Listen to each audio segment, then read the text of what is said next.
প্রথম যে সূত্রটা সেটা হচ্ছে উচ্চতা নির্ণয়ের সূত্র সরল দোলকের সাহায্যে। h equals to t2 divided by t1 minus 1। লেখা কি দেখা যাচ্ছে? জি স্যার। যাচ্ছে স্যার। কারণে আমার লেখাটা কেমন জানি হয়ে যাচ্ছে।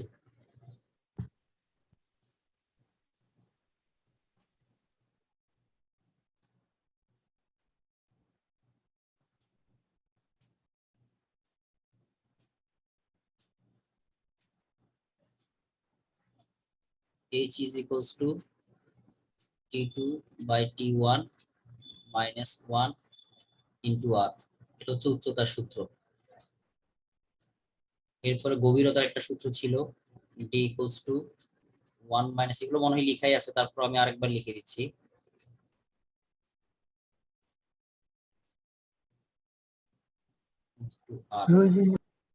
সাথে আমরা ছোট ছোট দুইটা সূত্র লিখছিলাম যদি তোমাদের মনে থাকে।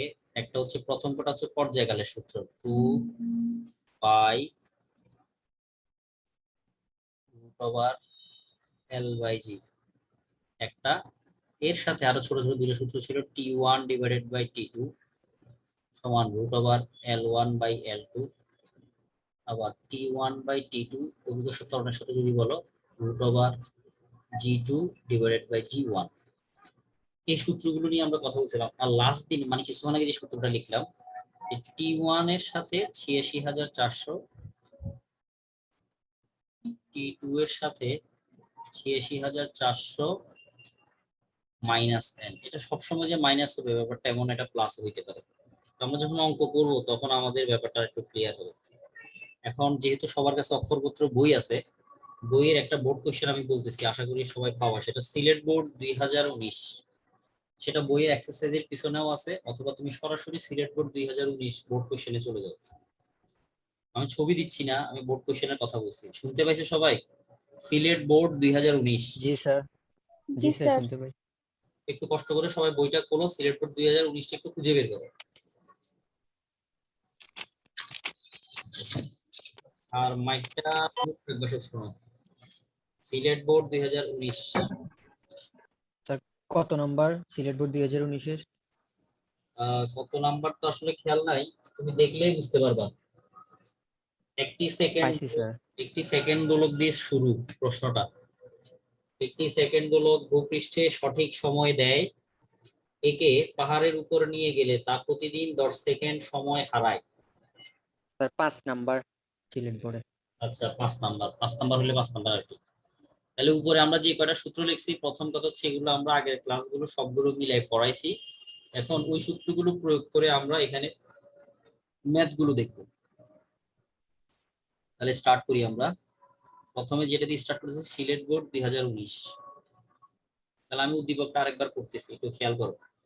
একটি সেকেন্ড দোলক ভূপৃষ্ঠে সঠিক সময় দেয়, এর মানে সেকেন্ড দোলকটা যতক্ষণ পর্যন্ত ভূপৃষ্ঠে থাকে ততক্ষণ তার পর্যায়কাল কত হয়?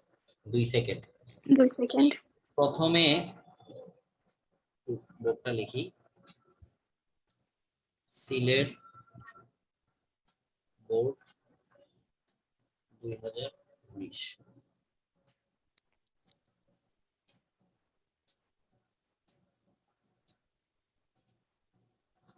তাহলে প্রথমে আমরা গ নাম্বারটা করতেছি।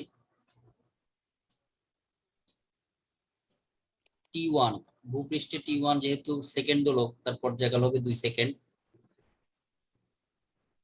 এরপরে একে তুমি পাহাড়ের উপরে নিয়ে গেছো। প্রথম কথা, উঁচু স্থানে গেলে অভিকর্ষ ত্বরণের মান কমে যায়। অভিকর্ষ ত্বরণ যদি কমে তাহলে পর্যায়কাল কি হবে? বেড়ে যাবে। বাড়বে। বৃদ্ধি পাবে। হ্যাঁ বৃদ্ধি পাবে স্যার। তাহলে তুমি উপরে যখন নিয়ে গেছো, পর্যায়কাল বৃদ্ধি পেলে আমরা জানি যে সে সময় কম দেয় আমাদের। মানে সময় কম দেয় বলতে সে একটু স্লো হয়ে যায়। পর্যায়কাল বেশি মানে সে দুলতে সময় বেশি নেই। তো অনেক সময় আমরা বলি না যে ঘড়িটা স্লো হয়ে গেছে। দোলক যদি আস্তে আস্তে দোলে তাহলে দোলকের সাথে রিলেটেড যে সেকেন্ডের কাঁটাটা সেটাও কি হবে? 1 সেকেন্ড সময় সে আমাদেরকে একটু দেরি করে দিবে। তো যেটাকে আমরা সূত্র লিখছিলাম যে টি1 ইন্টু ৮৬,৪০০ ইকুয়ালস টু টি2 ইন্টু ৮৬,৪০০ মাইনাস এন। মাইনাস কেন? হারায় বলছে আমাদেরকে, সময় হারায়। তাহলে দিনে দিনে 10 সেকেন্ড সময় হারায়, যেহেতু দিনে কথাটা আসছে, একদিন সমান আমরা জানি কত, 86,400 সেকেন্ড। এই কারণে আমরা এখানে 86,400 বসাইছি, মানে দুই পাশেই আর কি। এখন তোমাকে যদি দিনে না বলে ঘন্টায় বলতো, তখন আর আমরা কিন্তু 86,400 বসাইতাম না, আমরা বসাইতাম 1 ঘন্টা সমান যত সেকেন্ড তত বসাবো। আমার কথাটা কি বুঝতে পারছো? জি স্যার, বুঝছি।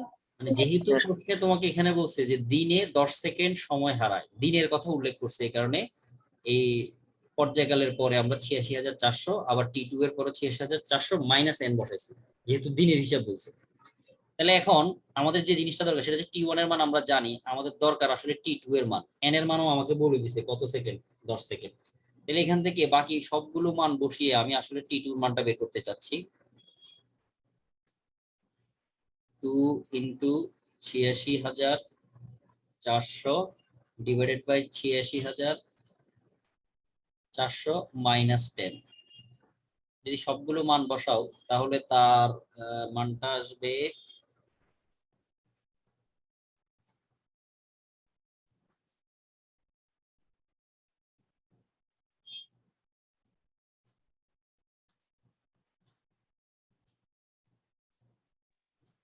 2.023 যত বড় মান নিবা তত তোমার অ্যাকুরেট হবে, কিন্তু কখনোই 2 ধরতে পারবে না। 2 এর পরে 3টা জিরো, একটা দুইটা তিনটা, এরপরে গিয়ে 231। অনেকে বলবে স্যার এগুলো তো অনেকগুলো জিরো, তাহলে কি আমি 2 ধরতে পারবো না? তুমি একটা জিনিস চিন্তা করো, যদি তুমি 2 ধরো, তার আগেও পর্যায়কাল 2 সেকেন্ড, পরেও পর্যায়কাল 2 সেকেন্ড, তাহলে কি কোনো মানে পার্থক্য দেখা গেল? আমি বলছি না যে না স্যার। স্যার। এই পার্থক্যটা না যেন তুমি স্যার। দেখাইতে পারো, এই জন্য তোমাকে দশমিকের পরে যেইখানে গিয়ে তুমি মান পাবা সেইখান পর্যন্ত তোমাকে ধরতে হবে। তার মানে যত ঘর নিবা তোমার জন্য তত সুবিধা হবে। তাহলে T2 এর মানটা আমরা বের করছি, কেন বের করছি? কারণ আমাদেরকে প্রথম প্রশ্নে, গ নাম্বার প্রশ্ন বলছে উচ্চতা নির্ণয় করতে পাহাড়ে। উচ্চতা নির্ণয়ের সূত্রে আমাদের T1 ও লাগবে, আমাদের T2 ও লাগবে। তো সেই ক্ষেত্রেই আসলে আমাদের এই জন্য T2 এর মানটা আগে দরকার ছিল, এই কারণে আমরা আগে বের করে দিচ্ছি। তাহলে এখন তুমি T2 এর মান, T1 এর মান সব বসাও, বসানোর পর দেখো এইচ এর মানটা কত আসে।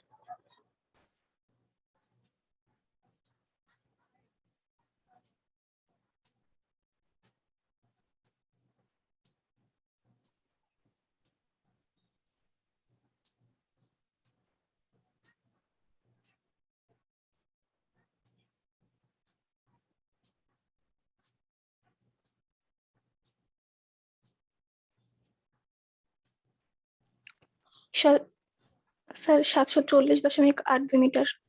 হ্যাঁ, 740.83, মানে 826 আসে, 83 লিখলাম। এটা হচ্ছে আমাদের উচ্চতা। যে উচ্চতায় আমরা কি মানে পাহাড়টার উচ্চতাকে যেখানে নিয়ে যাওয়ায় সে দিনে 10 সেকেন্ড সময় আমাদেরকে কি দিচ্ছে, কম দিচ্ছে। এই ছিল আমাদের গ নাম্বার প্রশ্ন। কম আছে। এবার আসো ঘ নাম্বার প্রশ্ন, মানে 4 নাম্বার যেটা বলছে আর কি। ঘ, কি যান্ত্রিক ব্যবস্থা গ্রহণ করলে পাহাড়ে দোলকটির দোলনকাল অপরিবর্তিত থাকবে? তার মানে পৃথিবীর পৃষ্ঠে সে সেকেন্ড দোলক, অর্থাৎ তার পর্যায়কাল ছিল 2 সেকেন্ড, তুমি তাকে পাহাড়ের উপরে নিয়ে গেছো, তাও তার পর্যায়কাল কতই থাকবে, 2 সেকেন্ডই থাকবে। 2 সেকেন্ড। মানে এটা পরিবর্তন হবে না। কি ব্যবস্থা গ্রহণ করা হলো, যেটা তো আমাদের কাছে জানতে চাইছে। আচ্ছা আসি আমরা এবার, তাহলে কি ব্যবস্থা গ্রহণ করব এটা আমাকে আগে বুঝতে হবে। তো এটা বোঝার জন্য আমরা একটা কাজ করতেছি, সেটা হচ্ছে আমরা দুইটা ক্ষেত্র ধরে নিচ্ছি। একটা হচ্ছে পৃথিবীর পৃষ্ঠে পর্যায়কালের সূত্র লিখলাম, টি ইকুয়ালস টু 2 পাই√L1 G1। এরপরে আমরা গেলাম উচ্চতায়, মানে পাহাড়ের উপরে আর কি, আমি উচ্চতায় লিখলাম। উচ্চতার পর্যায়কাল কি থাকতে হবে বলছে, একই থাকতে হবে। তার মানে ওইটাকেও আমি টি ধরলাম, 2 পাই√L2/G2। যেহেতু পর্যায়কালের সূত্রে আমরা দেখতে পাচ্ছি যে টি এর মান দোনো জায়গায় সমান থাকতে হবে, তাহলে টি এর মান যদি সমান থাকে তাহলে পরিবর্তন হবে কার মান, এল এর মান এবং জি এর মান। যদি বলো কেন, কারণ উঁচুতে গেলে আমরা জি এর মান এমনিতেই পরিবর্তন হয়, সেটা আমরা জানি। এখন একটা সমীকরণে কখনো শুধুমাত্র একটা রাশি পরিবর্তন হতে পারে না, একটা রাশি পরিবর্তন হলে তার সাথে সাথে আরো একটা রাশি পরিবর্তন হইতে হবে। যেহেতু টি এর মান ফিক্স, তাহলে জি এর সাথে পরিবর্তন হবে কে? এল। এই কারণে এল কে আমরা 1 2 ধরছি, জি কে আমরা 1 2 ধরছি। টি এর মান সমান ধরছি কেন? কারণ টি এর মান দুই জায়গায় কি আছে? একই রাখতে বলা হয়েছে। তাহলে প্রশ্ন মতে আমরা এই যে দুটো সমীকরণ লিখলাম, প্রশ্ন মতে দুইটার বাম পক্ষ কি সমান না? জি স্যার। তাহলে জি স্যার। তার ডান পক্ষ কি হয়ে যাবে? সমান হয়ে যাবে। বাম পক্ষ কোনো দুইটা সমীকরণের বাম পক্ষ সমান হলে তার ডান পক্ষটাও কি হয়ে যাবে? সমান হবে। L2 সমান হয়ে যাবে। G2। তাহলে দেখা যাচ্ছে যেহেতু দুইটা সমান 2 পাই চলে যাবে, তারপরে থাকবে রুট ওভার, দুই পাশে রুট থাকতেছে, দুই পাশে যদি তুমি স্কয়ার করে দাও তাহলে রুট গুলোও চলে যাবে। তাহলে থাকবে কি শুধু L1/G1 এবং L2/G2। এটা আমাদের থাকবে এট লাস্ট। এখন আমাদেরকে বের করতে বলছে কিসের মান? আমাদেরকে বের করতে বলছে যে কি ব্যবস্থা তুমি গ্রহণ করবে। তো মোটামুটি আমরা এখন বুঝে গেছি যে আমরা ব্যবস্থা যেটা গ্রহণ করব সেটা হচ্ছে দোলকের কার্যকরী দৈর্ঘ্যটা আমরা পরিবর্তন করব। তার মানে L2টা কত হবে সেটা আমাকে জানতে হবে। এখন তোমাদেরকে কিন্তু আমি যখন সরল দোলকের ব্যাপারটা পড়াইছিলাম তখন আমি তোমাদের একটা কথা বলছিলাম যে একটা মান চাইলে তোমরা মুখস্থ রাখতে পারো। সেটা হচ্ছে পৃথিবীর পৃষ্ঠে একটি সেকেন্ড দোলকের কার্যকরী দৈর্ঘ্যের মান। মনে আছে কারো মানটা? জি স্যার। 0.993। হ্যাঁ, 0.993 মিটার। মানে এখানে যেটা কার মান? L1 এর মান। কি বলছি বুঝে গেছে? জি জি স্যার। স্যার। আচ্ছা, তাহলে L1 এর মানটা কিন্তু তাইলে আমরা কি জানি? এখন এটা তো এখন তোমার মুখস্থ রাখছো, আর অঙ্কটা তো কখনো আমরা মুখস্থ আসলে বসাবো না। তো এই ক্ষেত্রে আমরা কি করব, প্রথম যে সমীকরণটা আমরা লিখছি পৃথিবীর পৃষ্ঠের জন্য, সেই সমীকরণ থেকে তুমি চাইলে প্রথমে L1 এর মানটা যে 0.993 আসে তুমি সেটা দেখাই দিবা, মানে বের করে দেখাই দিবা। তাহলে তোমার জন্য অঙ্কটা করতে সুবিধা হবে। আচ্ছা যাই হোক, এখন আপাতত আমরা ধরে নিলাম যেহেতু L1 এর মান আমরা জানি 0.993। এরপরে আসো G2। G2 হচ্ছে কোথায়? উচ্চতায় অভিকর্ষ ত্বরণ। আর G1 হচ্ছে কোথায়? ভূপৃষ্ঠে। তাহলে আমি সূত্রটাকে এভাবে লিখলাম, দেখো G2/G1 is equals to L2/L1। L1। এখন G2 কেও আমরা কি বলতে পারি? উচ্চতায় অভিকর্ষ ত্বরণকে আমরা আরো একটা জিনিস দ্বারা সূচিত করি, সেটাকে আমরা বলি GH। আর পৃথিবীর পৃষ্ঠে যে অভিকর্ষ ত্বরণ সেটাকে আমরা প্রকাশ করি G দ্বারা। তার মানে GH/G যে কথা, G2/G1 ও কি কথা? সেম কথা। তাহলে সমান সমান L2/L1 লেখা যায়। এই জিনিসটা আমরা কেন আনলাম? কারণ GH/G এর আমরা একটা সূত্র জানি, সূত্রটা ছিল R/R+H whole square equals to L2/L1। তাহলে এখন আমাদের জন্য একটা সুবিধা হয়ে গেল যে আমরা সরাসরি মানটা বের করে ফেলতে পারতেছি। আর এর মান আমরা জানি 6.4 10⁶, 6.4 × 10⁶ প্লাস এইচ আমরা গতে বের করছিলাম, আসছিল 740.83। এটা whole square is equals to L2/L1। L1 এর মান অলরেডি আমরা জানি, ওটা অবশ্য তুমি বের করে দেখাবা। আমরা এখানে ধরতেছি যে আমরা আগে থেকে জানি। এই অংশটুকু ক্যালকুলেশন করো, করে সেটার সাথে L1টা গুণ দিয়ে দাও। L1 বলতে 0.993টা সরাসরি গুণ করে দাও, দেখো কত আসে।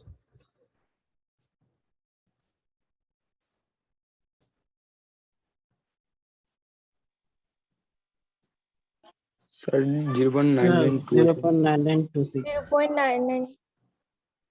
3টা 9 768, তার সাথে গুণ দিব কত? 0.993। তাহলে 0.9927 আসে, তাই তো? জি স্যার। জি স্যার। তাহলে L2 সমান আমরা সরাসরি লিখলাম 0.992, আরো মনে করো দুই একটা মান ধরলাম 77 ধরলাম, এত মিটার। তাহলে L1 এর মান কত ছিল? যেখানে L1 সমান ছিল 0.993 মিটার। তাহলে তোমাকে কি করতে বলছিল, কি ব্যবস্থা গ্রহণ করলে এই ঘটনাটা ঘটবে? তাহলে তুমি বলবা কি? এখন তুমি নিজে বলো তো, L2 এর মান কি বেশি হইলো L1 এর থেকে নাকি কমে গেল? স্যার কমে গেল। স্যার কমে গেছে স্যার। কমে গেছে। এখন এতটুকু পর্যন্ত তুমি সিকিউ প্রশ্ন অ্যান্সার করতে পারবা। কিন্তু এই একই প্রশ্ন মাঝে মাঝে এমসিকিউ তেও আসে। এমসিকিউ তে যখন আসে তখন তোমার কাছে অন্য একটা অ্যান্সার তারা চায়। তারা জিজ্ঞেস করে যে কার্যকরী দৈর্ঘ্যের মান শতকরা কতটুকু তুমি পরিবর্তন করছো। কার্যকরী দৈর্ঘ্যের মান তুমি শতকরা কতটুকু পরিবর্তন করছো, তোমাকে এটা জিজ্ঞেস করবে। মানে শতকরা পরিবর্তন, কার্যকরী দৈর্ঘ্যের শতকরা পরিবর্তন তোমার কাছে জানতে চাইবে ওরা। তো শতকরা পরিবর্তন কিভাবে বের করবা বা কিভাবে বের করা যায় সেই ব্যাপারটাও আমি তোমাদেরকে একটু শিখাই দিই এখন।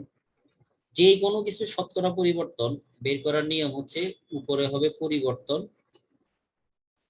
আর নিচে হবে আদি মান, মানে ওই জিনিসটার আদি মান প্রথমে যে মান ছিল ইন্টু 100%। এটা হচ্ছে নিয়ম। তাহলে এখানে আমরা কার শতকরা পরিবর্তন নির্ণয় করব? কার্যকরী দৈর্ঘ্যের। তাহলে কার্যকরী দৈর্ঘ্যের পরিবর্তন কতটুকু হয়েছে? বড় হচ্ছে L1, ছোট হচ্ছে L2। তাহলে দুইটা থেকে মানে একটা থেকে আরেকটাকে তুমি বিয়োগ করে দাও। আমি এখানে মনে করো আপাতত ডেল L লিখলাম যেহেতু পরিবর্তন বুঝাচ্ছে, আর নিচে হচ্ছে আগেরটা বলতে L1 ধরলাম ইন্টু 100%। তাহলে হিসাব করে দেখো কত পার্সেন্ট আসে। আমি বলে দিলাম আগে থেকে যে পার্সেন্ট আসবে 0.023%। এত পার্সেন্ট হ্রাস হয়েছে বা কমাই ফেলতে হয়েছে তোমাকে। এটা কেন শিখিয়ে দিলাম, কারণ এমসিকিউ তে অপশনে তোমাকে পার্সেন্টেজ অপশনটা থাকবে, তখন কত গুণ কত ওইটা তোমাকে আগে বের করতে হবে, এরপরে তোমাকে গিয়ে পার্সেন্টের ব্যাপারটা আনতে হবে। মানে একটু বড় হবে আর কি অঙ্কটা। দেখো 0.023% আসে কিনা। জি স্যার 0.023% আসে।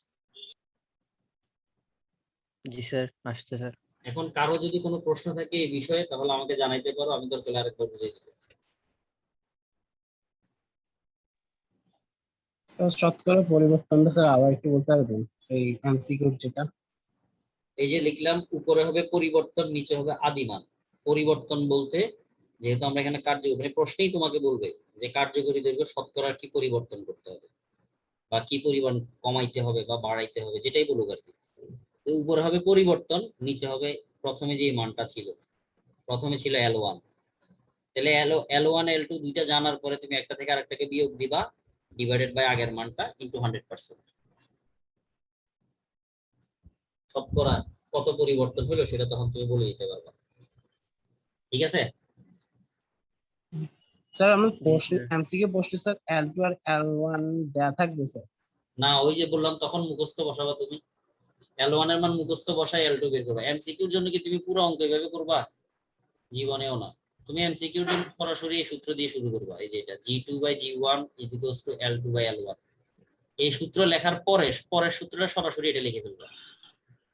তারপর মান তো তুমি এগুলো বসাই দিবা, বসাই L1 এর মানও তুমি জানো, সরাসরি L2 বের করবা। তারপর বিয়োগ করবা, বিয়োগ করে আগের মানটা দ্বারা ভাগ করে 100 দ্বারা গুণ করবা। Okay sir. মানে এখানে তোমাকে নিজেকে শর্টকাট করতে হবে, মানে একদম ডিরেক্ট শর্টকাট কোনো সূত্র নেই। এবার তাহলে চট্টগ্রাম বোর্ড 2019-এ যাও। চট্টগ্রাম বোর্ড 2019। কোন স্থানে জি স্যার। সরল দোলকের দোলনকাল 1.8 সেকেন্ড, এটা দিয়ে শুরু।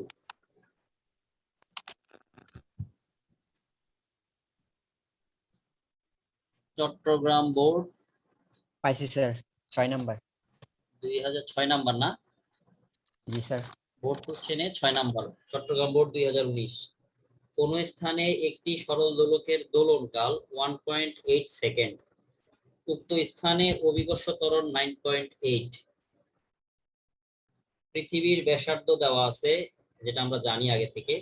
এরপর দোলকটিকে 712 কিলোমিটার উচ্চতা বিশিষ্ট একটি পাহাড়ের চূড়ায় নিয়ে যাওয়া হলো। এ হইল আমাদের উদ্দীপক। প্রথম প্রশ্নটা বলছে উদ্দীপকের দোলকটির কার্যকরী দৈর্ঘ্য 40% বৃদ্ধি করলে দোলনকাল কত হবে। এই ধরনের অঙ্ক কি করছি আমরা? জি স্যার। Yes, জি স্যার করছি। এখানে সম্পর্ক কার কার হবে? পর্যায়কালের সাথে কার্যকরী দৈর্ঘ্যের। সূত্রটা কি ছিল? T1/T2 সমান √L1/L2। তারপর আমি একটু করে ধরাই দিচ্ছি আর কি। তো T1 এর মান আমাকে দিয়ে দিছে যে প্রথমে তার পর্যায়কাল ছিল কত? 1.8 সেকেন্ড। L1 এর কোনো মান আমি জানি না, আমি L1 কে L1 এর মতো রেখে দিলাম। L2 হচ্ছে L1 প্লাস L1 এর কত পার্সেন্ট? স্যার 100%, 40%। 40%। 40%. 40%। তাহলে দুইটাকে একসাথে যদি 40% লেখা যায় 0.4, সাথে L1 আছে যোগ করে দিলে হয়ে যাবে 1.4 L1। এটা হচ্ছে L2 সমান। তো এই তুমি T এর মান বসাবা 1.8। L1 আর L1 এর মান কোনো কিছু বসানোর দরকার নাই। L2 যখন 1.4 বসাবা তখন L1 L1 কাটাকাটি যাবে। তাহলে লাস্টে গিয়ে আমাদের থাকবে যে T2 = √1.4 ইন্টু T1 এর মান মানে 1.8। সেখান থেকে তুমি সরাসরি T2 পেয়ে যাবে। এটা হচ্ছে একদম কমন একটা প্রশ্ন এখানকার সবচেয়ে কমন প্রশ্ন হচ্ছে এটা। তাহলে এটা গেল গ নাম্বার প্রশ্নটা কমন। দ্বিতীয়টা কি বলছে দেখো একটু, যে উদ্দীপকের পাহাড়ের চূড়ায় দোলকটি সেকেন্ড দোলক হবে কি।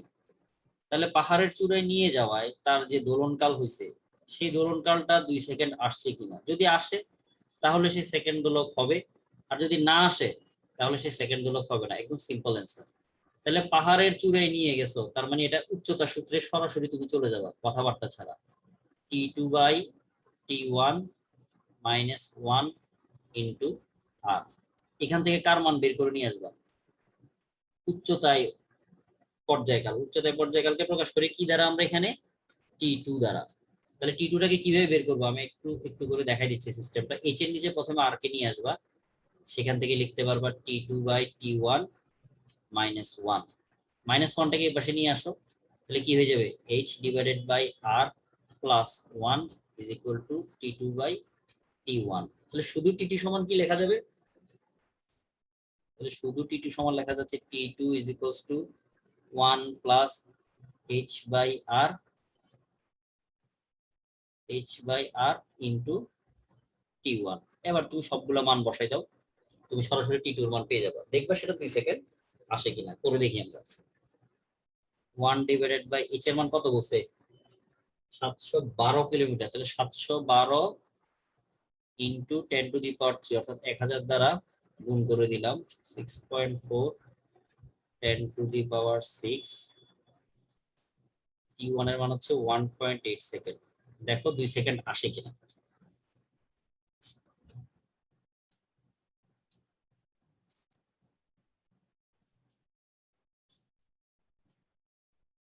জি স্যার আসছে।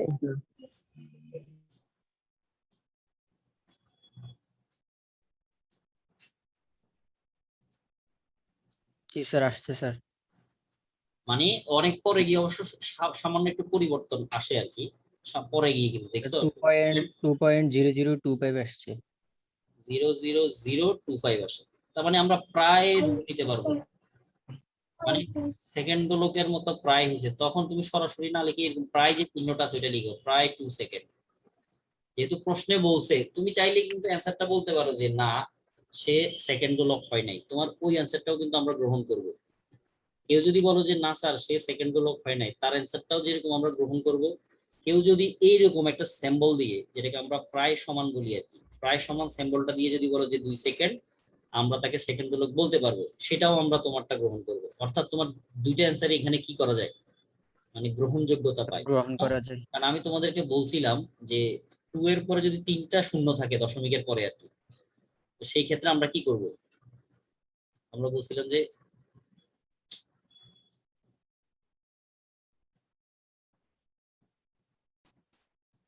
যে সেটা কি করতে পারবো, চাইলে ওই জিরো গুলোর জন্য আমরা পুরোটাকে বাদ দিয়ে দিতে পারবো চাইলে।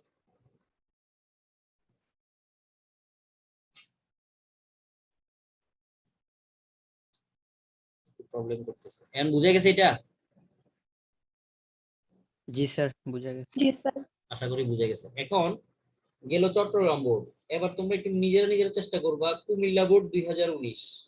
দেখো প্রশ্ন বুঝতেছে কিনা। যে প্রশ্নটা বুঝবে না আমাকে বলো, মানে গ আর ঘ এর ভিতরে যেটা বুঝবে না আমি তোমাকে সেটা বুঝিয়ে দিচ্ছি। কুমিল্লা বোর্ড 2019। কুমিল্লা বোর্ড 2019 কোনটা স্যার? 9.81 দিয়ে শুরু প্রশ্নটা। 9.81 ms ইনভার্স 2 অভিকর্ষ ত্বরণ বিশিষ্ট। নাম্বারটা এরকমই হবে 6 অথবা 5-6 এরকম কোন একটা নাম্বার। 6 স্যার। 6 নাম্বার। অভিকর্ষ ত্বরণ 9.81 ms ইনভার্স 2 অভিকর্ষ ত্বরণ বিশিষ্ট কোন স্থান হতে আবির একটি খনির গভীরে ও একটি পাহাড়ের চূড়ায় একটি সেকেন্ড দোলককে নিয়ে দেখলো উভয় স্থানে দোলকটি ঘন্টায় 30 সেকেন্ড ধীরে চলে। মানে সে গভীরতায়ও গেছে, সে আবার উচ্চতায়ও গেছে। গভীরতায় যখন গেছে তখনও গিয়ে দেখতেছে ঘন্টায় 30 সেকেন্ড মানে ধীরে চলতেছে বা কম সময় দিচ্ছে, এবং উচ্চতায় যখন গেছে তখনও দেখতেছে 3 সেকেন্ড সময় কি চলতেছে, ধীরে চলতেছে। আবিরের বন্ধু জিসান বলল এই তথ্যাবলী হতে পাহাড়টির উচ্চতা নির্ণয় সম্ভব। মানে যে তথ্য উপাত্তগুলো তোমাকে দেওয়া আছে এই তথ্যের ভিত্তিতে আমরা চাইলে পাহাড়টির উচ্চতা নির্ণয় করতে পারবো। তো প্রথম প্রশ্নটা হচ্ছে খনির গভীরে দোলকটির দোলনকাল নির্ণয় করো। এটা কি পারবা? খনির গভীরে দোলকটির দোলনকাল নির্ণয় করো।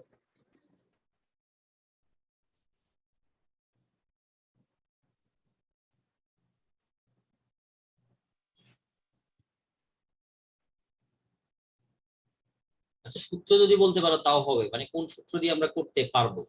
সূত্র যদি বলতে পারো T1 is equal to T2 3600 minus n ওই সূত্র দিয়ে। মাইনাস এন এর সূত্রটা, হ্যাঁ, যেটা আমরা T1 into 86,400 equals to T2 into 86,400 minus N. ওইখানে যে সূত্রটা ওই সূত্রটার ভিতর থেকে কার মান বের করে নিয়ে আসবো, T2 এর মান। বুঝছো কথা? জি স্যার স্যার। এখানে তো 3600 হবে, ঘন্টায় বলছে না? হ্যাঁ এই যে এটা তুমি 86,400 দিয়ে করে, মানে অনেকে যারা যারা বোঝো আর কি তারা সবসময় মানে যে কোনোটা দিয়েই করতে পারো, কিন্তু যারা এই ব্যাপারটা বুঝতে অসুবিধা হয় তারা চাইলে 24 ঘন্টায় বের করে পরে 1 ঘন্টায় আনতে পারো, অথবা সরাসরি তুমি 3600 ব্যবহার করতে পারো। ঠিক বলছো, যেহেতু ঘন্টায় বলছে তাহলে আমরা চেষ্টা করব T1 ইন্টু 86,400 না লিখে ঘন্টার যে সেকেন্ডটা মানে 3600 equal to T2 3600 minus -n। N. এভাবে বসাইলে তোমার এন এর মানটা সরাসরি চলে আসবে। কিন্তু তুমি যদি 86,400 বসাই করো তাহলে তোমার এন এর মান আসবে 24 ঘন্টায়, পরে আবার তোমাকে একটু কাহিনী করতে হবে যে 24 ঘন্টা যদি এত হয় 1 ঘন্টায় কত। এখন তোমার ইচ্ছা, তুমি যেভাবে পারো যেভাবে বোঝো তুমি সেভাবে করবে। তাহলে গ নাম্বারটা পারলা, তাহলে ঘতে যাও। ঘতে কি বলছে, জিসানের উক্তির সঠিকতা গাণিতিক বিশ্লেষণের মাধ্যমে দেখাও। তার মানে পাহাড়ের উচ্চতা তোমাকে নির্ণয় করতে বলছে। এখন আমরা কি পাহাড়ের উচ্চতা নির্ণয় করতে পারবো? জি স্যার। পারবো স্যার। পাহাড়ের উচ্চতা পারবো নির্ণয় করতে স্যার। হলে আমাদের T2 লাগবে প্রথমে। T2 আমরা এই যে সূত্রটা এই সূত্র থেকে তো অলরেডি পাইছি, তাই না? জি স্যার। ক নাম্বার থেকে যেটা T2 পাচ্ছ আর কি, সেটা গভীরতায়ও যা হবে উচ্চতায়ও তাই হবে। কেন? এন এর মান দুই জায়গায় কি আছে? স্যার সমান। এন এর মান দুই জায়গায় কি আছে? সমান আছে। বুঝতে পারছো? জি স্যার। আশা করি পারবা। এখন তো এই ধরনের ম্যাথ গুলাই তুমি যদি বোর্ড কোশ্চেন একটু ঘেটে দেখো, এই ধরনের ম্যাথ গুলাই এই চ্যাপ্টারে সবচেয়ে বেশি বার আসছে, অর্থাৎ দোলক দিয়ে সবচেয়ে বেশি আসছে। আরেকটা অংশ আছে আমাদের এই চ্যাপ্টারে বাকি, যেটা আশা করি আমরা কালকে পড়াই ফেলবো, সেটা হচ্ছে স্প্রিং কেও আমরা দোলক হিসেবে ব্যবহার করতে পারি। দোলক হিসেবে যখন আমরা স্প্রিং কে ব্যবহার করব তখন সেই জিনিসটা কেমন হবে আশা করি সেই জিনিসটা আমরা কালকে পড়াই ফেলবো। এমনিতে এই চ্যাপ্টারে যা যা পড়াইছি মোটামুটি পড়ানো শেষ, শুধু আমাদের হাতে একটা টপিক বাকি আছে। কারণ কেউ যদি বই পড়ে থাকো এবং বই যদি কোনো কিছু মিস গিয়ে থাকে তাহলে একটু কষ্ট করে স্যারকে জানাই, গ্রুপে জানাইলে হবে, আমি ওইটা পড়াই দেবো, কারণ অনেক সময় ভুলে যায় আর কি। আশা করি কোনো কিছু বাকি নাই। তারপরে যদি মনে হয় যে স্যার এই জিনিসটা টাচ করেন নাই কোনো কারণে হয়তো বা, সেক্ষেত্রে আমাকে জানাবা, আমি ওইটা তোমাদেরকে বলে দিবো আর কি। 12 তারিখ থেকে মনে হয় পরীক্ষা শুরু, তো 12 তারিখের আগেই সিলেবাস যদিও শেষ করছি, হয়েছে কিনা আমার তো হয়েছে, তোমাদের হয়েছে কিনা আমি আসলে জানি না। আর পরীক্ষার খাতায় লেখার সময় তোমরা একটু সবাই চেষ্টা করবা আমি যা পড়াইছি মানে